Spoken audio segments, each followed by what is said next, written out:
Sunbula burji hayotning buyuk sozlanishi.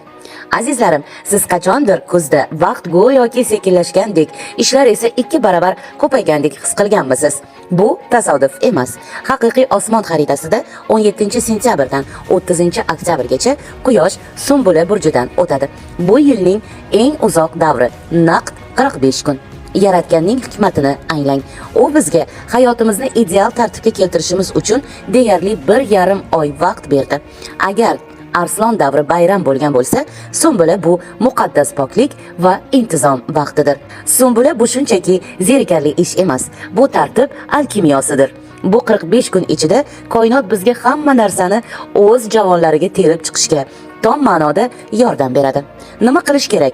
Bu o'z tanangizni davolash, ya'ni sog'liq, ovqatlanish va boshqa masalalaringizni tartibli holatga keltirish, yashash joyingizni tozalash va biznesni detallarigacha rejalashtirish uchun eng yaxshi vaqtdir. Davrning mohiyati. Agar siz bu davrdan shoshilib o'tib ketmoqchi bo'lsangiz, yil davomida sizni ta'qib qiladigan xatolarni to'plab olasiz. Yaratgan Sunbulaga 45 kun ajratdiki, biz har bir mayda detalligacha e'tibor berishga va uni mukammal qilishga ulgurishimiz uchun. 45 kunlik bunday uzoq yo'lni xaritasiz bosib o'tish qiyindir albatta. Mening asraplatforma.chingiza.com saytimda ushbu davr sizning o'sish vaqtingizga aylanishi uchun hamma narsa tayyorlab qo'yilgan. Koinot qonunlari bo'limida siz nima uchun fikrlardagi tartib boylikka olib kelishini tushunib olasiz.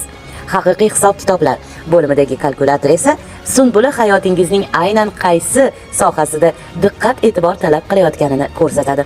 Bu qimmatli 45 kunni boy bermang. Obunani faollashtiring, saytga kiring va taqdiringizni boshlang'ich tozalashini, ya'ni generalniy oborkani boshlang. Ushbu saytning silkasi profil shapkasida. Unutmang, katta g'alaba kichik va aniq qadamlardan tashkil topadi. Sunbula bizni mahoratga o'rgatadi. Ammo tartib o'rnatilgandan keyin nima sodir bo'ladi? Keyingi rolikda biz tarozi burjiga o'tamiz va Sunbulaning uzoq mehnatidan so'ng qanday qilib haqiqiy uyg'unlik va muvozanatni topishni bilib olamiz. Haqiqiy vaqt mantig'iga obuna bo'ling.